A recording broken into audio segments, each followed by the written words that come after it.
साल 1942। भारत का वातावरण उथल-पुथल से भरा था।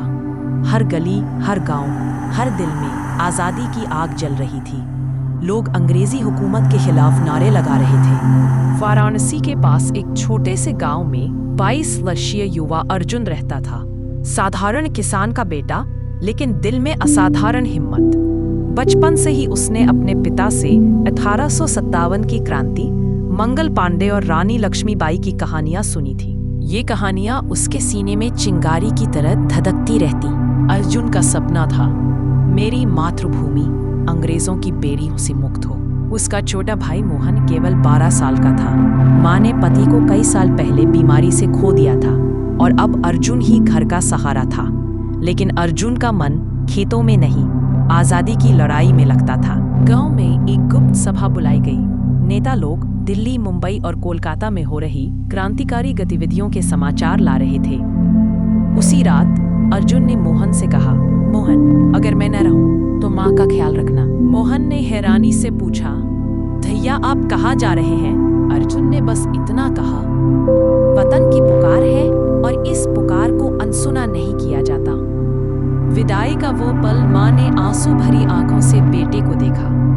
वो जानती थी कि अर्जुन का जाना उसके जीवन का सबसे कठिन पल होगा, पर उसने बेटे के माथे पर हाथ रखकर कहा, बेटा, अगर लौटो तो जीत के साथ लौटना, वरना तिरंगे में लिपट कर आना। अर्जुन की आंखें भीग गई, लेकिन उसने अपने आंसू पोंछ लिए। अर्जुन वाराणसी पहुंचा और वहां भारत छोड़ो आंदोलन में शामिल हो गया। उसका काम था अंग्रेजों की टेलीफोन लाइनें काटना, सरकारी डाक चलाना और गांव-गांव क्रांति का संदेश फैलाना। एक दिन उन्हें खबर मिली कि अंग्रेज पुलिस अगले सप्ताह वाराणसी के क्रांतिकारियों को पकड़ने आने वाली है। अर्जुन और उसके साथियों ने तय किया कि रेल की पटरियां उखाड़ दी जाएं ताकि पुलिस समय पर न पहुंच सके। रात के अंधेरे में सब लोग पटरियों के पास पहुंचे। काम शुरू ही किया था कि अचानक टॉर्च की रोशनी उन पर पड़ी। अंग्रेज पुलिस आ पहुंची थी। गिरफ्तारी और यातना, साथी इधर उधर भाग गए, लेकिन अर्जुन वहीं खड़ा रहा। उसने पुलिस को रोकने के लिए खुद को सामने कर दिया। नतीजा, वह पकड़ा गया और जेल में डाल दिया गया। जेल की दीवारें मोटी थी, लेकिन अंग्रेजों की बेरहमी उससे भी मोटी। रोज उसे पीटा जाता, पानी तक नहीं दिया जाता। अंग्रेज अफसर ने कहा, अर्जुन, नाम बता दो अपने साथियों का, हम तुम्हें छोड़ देंगे। अर्जुन ने ठहाका लगाया, नाम मैं तभी दूंगा जब सूरज पश्चिम से उगेगा। आखिरी खत जेल में उसे पता चला कि अगले दिन सुबह उसे फांसी दी जाएगी। उस रात उसने कागज और कलम मांगी और माँ के नाम आखिरी खत लिखा। माँ, जब आप ये पत्र पढ़ेंगी तब आपका बेटा इस धरती पर नहीं होगा, लेकिन माँ, रोइएगा नहीं। मैंने वही किया जो हर बेटे को अपनी माँ और अपनी धरती के लिए करना चाहिए। आप हमेशा कहती थी कि तिरंगे में लिपट कर लौटना, तो माँ, मैं तिरंगे में लौट रहा हूँ। मोहन से कहना कि किताबें पढ़ें, पर किताबों से ज्यादा जिंदगी के सबक सीखें।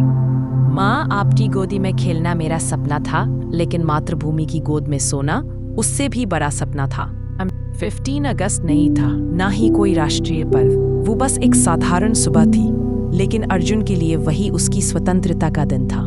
गांव के लोग चुपचाप जेल के बाहर जमा थे। अंग्रेज अफसर ने आदेश दिया, फांसी दो।